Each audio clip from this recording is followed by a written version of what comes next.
Please subscribe to Face TV Africa and turn the notification on. Face TV Africa, ẹ jọ̀ọ́ ẹ subscribe hete. Face TV wò sùwòbí.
Wọ́n ní ká mú ìṣẹ̀ṣe wá sí ìrántí káṣà wa máa máa pa owó.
Ọmọdé ìragbà mi, àgbà kì í rọ́mọdé jẹ. Kábí fẹ́ hàn síra wa táwọn ẹ̀mú nínú iná kan.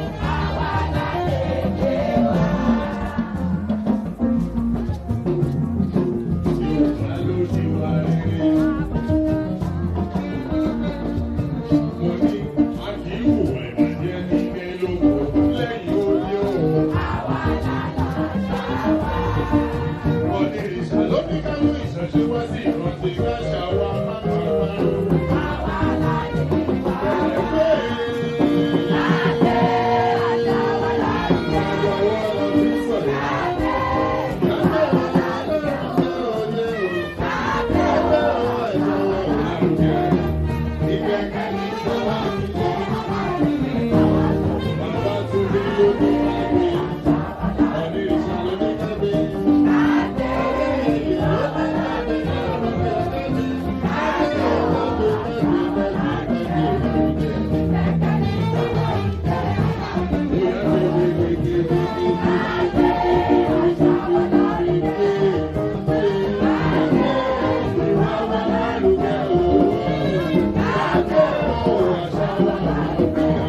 Please subscribe to Face TV Africa and turn the notification on. Face TV Africa, ẹ jọ̀ọ́ ẹ subscribe ẹ hẹ́tẹ̀. Face TV was Swoby.